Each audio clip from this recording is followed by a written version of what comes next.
आयुर्वेद की दृष्टि से यदि देखा जाए तो अर्थराइटिस में कुछ पथ्य होता है, कुछ अपथ्य होता है। तो कुछ परहेज बहुत ज़रूरी है। अर्थराइटिस के पेशेंट्स को खट्टा नहीं खाना चाहिए, ज़्यादा तला भुना खाना, हैवी फूड नहीं लेना चाहिए, खीरा, टमाटर, नींबू या आंवला या किसी भी प्रकार की खट्टी चीज़, दही, छाछ से बचें।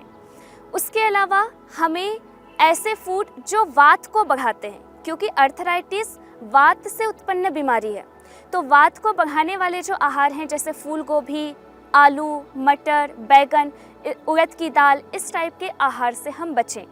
अर्थराइटिस यदि ठीक करनी है तो औषधियों के सेवन के साथ, योगाभ्यास के साथ और प्राणायाम भी करना चाहिए। उसके साथ साथ अगले सूक्ष्म व्यायाम के लिए अपने राइट पैर को फोल्ड करके आप अपनी लेफ्ट थाई पर रख लीजिए। इस तरह से लेफ्ट हैंड से अपने पंजे को पकड़िए नीचे से, राइट हैंड से अपने घुटने को नीचे साइड से पकड़ते हैं और अपने पैर को उठा करके अपनी छाती से पूरा टच करना है। श्वास भरते हुए, श्वास छोड़ते हुए इसको पूरा नीचे प्रेस करना है। इस प्रकार से इस अभ्यास को जब हम 10-15 बार से लेकर के 20, 30, 50 बार तक भी कर सकते हैं। हिप जॉइंट्स की इससे प्रॉपर एक्सरसाइज होती है।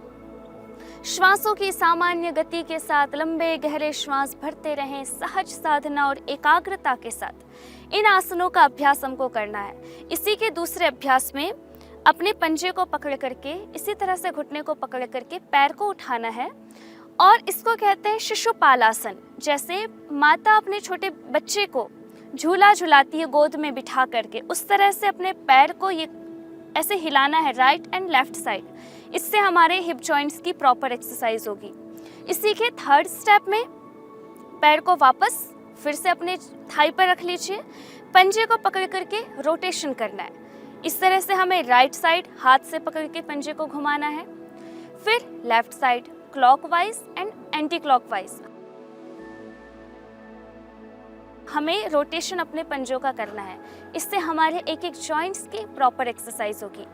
एक पैर से किया हमने, राइट साइड से किया, पूरे अभ्यास को फिर हमें आराम से लेफ्ट साइड से दोहराना है। लेफ्ट पैर को उठा करके आप राइट थाई पर रख लीजिए, पंजे को नीचे साइड से पकड़िए, घुटने को नीचे साइड से पकड़िए और श्वास भरते हुए पूरा उठा करके छाती से लगा करके और पूरा प्रयास कीजिए कि नीचे ज़मीन से टच हो। हमारे राइट पैर का जो पंजा है ये ऐसे तना हुआ होना चाहिए, पूरी जागरूकता के साथ, अनुशासन के साथ। क्योंकि महर्षि पतंजलि जी ने भी योग सूत्रों का उल्लेख करते हुए सबसे पहले ही लिखा योगानुशासनम। यदि उसका अर्थ करें तो योग अनुशासन है, कर्मों में कुशलता है, इसलिए हमें यौगिक आसन भी बहुत कुशलता के साथ, परफेक्शन के साथ करना चाहिए। क्योंकि भगवान श्री कृष्ण ने श्रीमद् भगवद गीता में कहा योगः कर्मसु कौशलम, तो वो कुशलता हमारे आचरण में दिखनी चाहिए। इसके दूसरे अभ्यास के लिए पैर को नीचे से पकड़ करके हाथों को, पैर को उठा लिया और इसी तरह से हमें राइट एंड लेफ्ट साइड झुलाना है, शिशुपाल आसन करना है।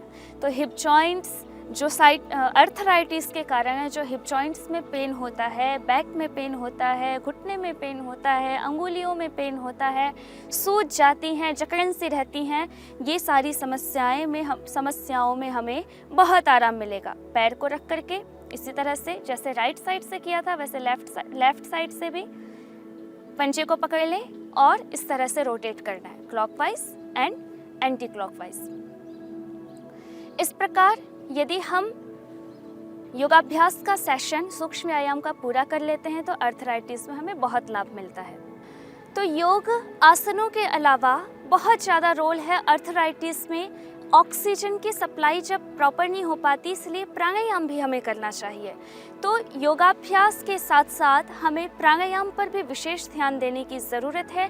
जब हम कपालभाति प्राणायाम, जिसको कि आप सुखासन में बैठ जाइए, जिस पोस्चर में आपको रिलैक्स हो, जिसमें आप थोड़ी ज़्यादा देर तक 15 से 20 मिनट या आधा घंटा बैठ सकते हैं, उस आसन में बैठ करके, अब किसी को घुटने में दर्द है तो वो घुटनों को मोड़ नहीं सकते, तो वो आराम से ऐसे इसी तरह से पैरों को लंबा करके बैठ करके प्राणायाम का अभ्यास कर सकते हैं।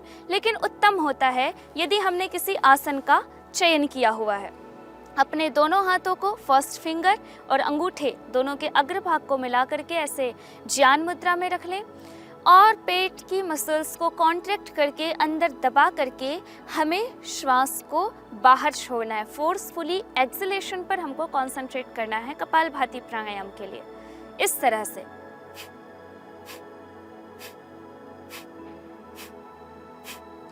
तो यदि अर्थराइटिस है तो ऑक्सीजन की प्रॉपर सप्लाई हो, उसके लिए बहुत ज़रूरी है कि हम प्राणायाम को भी अपने जीवन में शामिल करें।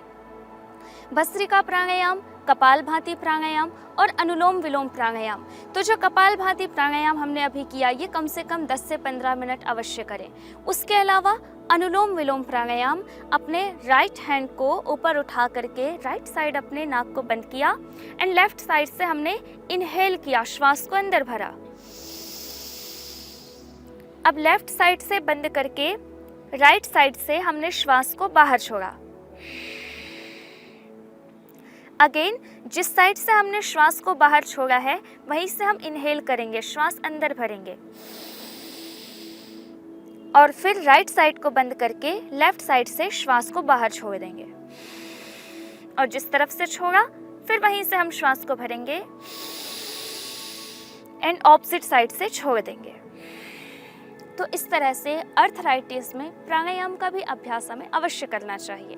प्राणायाम के अतिरिक्त औषधियों का सेवन, हमारी जड़ी बूटियाँ, पेड़ पौधे, वनस्पतियाँ, इनमें वो गुणवत्ता पाई जाती है जो हमारे शरीर को निरोगी बना सकते हैं। हम सिंथेटिक दवाइयाँ लेते हैं, एलोपैथिक दवाइयाँ लेते हैं, पेन किलर्स लेते हैं, उसके कारण हमारा पेन, जो हमारा अर्थराइटिस है, उसके सिम्टम्स तो कंट्रोल होते हैं लेकिन सिस्टम ठीक नहीं होता। आयुर्वेद में जड़ी बूटियों में वो शक्ति होती है कि वो हमें जड़ से हमारे रोग को मिटाते हैं। तो हमें कुछ जड़ी बूटियों का प्रयोग करना चाहिए, जैसे गिलोय, एलोवेरा, सहजना, निर्गुंडी और पारिजात।